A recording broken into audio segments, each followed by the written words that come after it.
We've been married almost 23 years, and the first 10 years of our marriage, we didn't really know what we were doing, which is what a lot of people are, right? And unfortunately, that resulted in us splitting up. We signing divorce papers. We actually separated for a really year. thought we were divorced. Yep.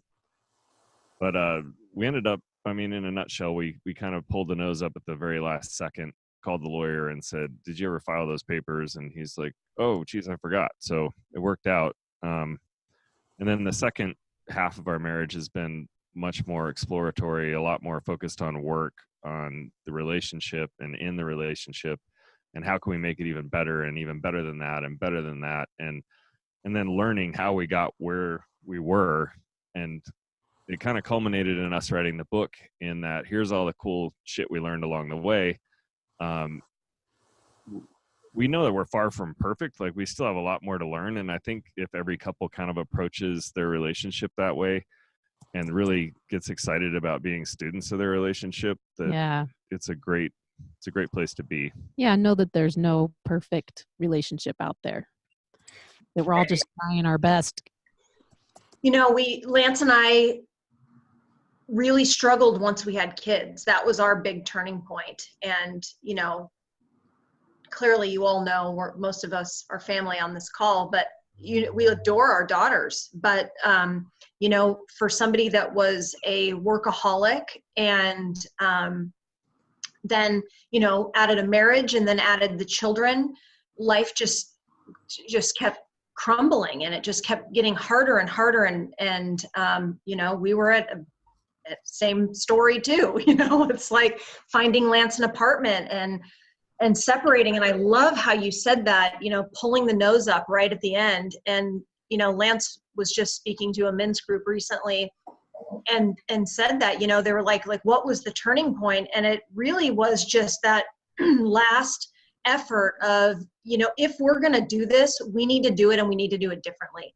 And we need to really give it our all, and not just say we're going to give it our all, but make our marriage the same level of a priority as Brandy, you do your business, and Lance, you now, you know, you do with your health, or, you know, whatever other things that we were really giving our time and focused energy and treating as a priority. And so for us, it was, you know, clearly taking a different approach, because we had taken the approach for years of really just continuously trying to fix what was broken.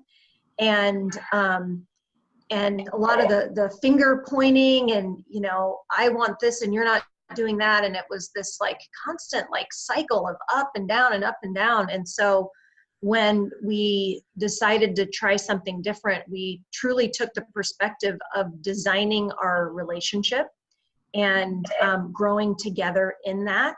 And so that's when everything really changed for us, is creating a shared vision. And, you know, it's what One Life is all about. And it's interesting because, you know, as somebody that has been in the personal growth space for a really long time, it was interesting how I knew a lot of these concepts, right? Like, I knew how to create a vision for something and then a plan. And I mean, I teach planning at One Life, you know, right?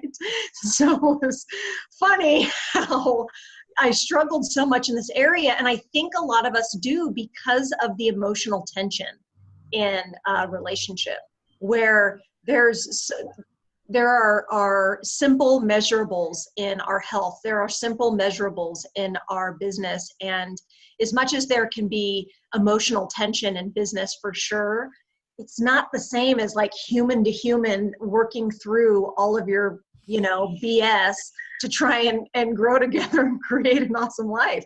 It's just, and so I know that that's what it was for us. And so treating our relationship as a growth opportunity, and, you know, Pat, you just said becoming students of it and the process, and always growing and learning as a couple about the relationship was another big turning point for us. So our journey is very similar.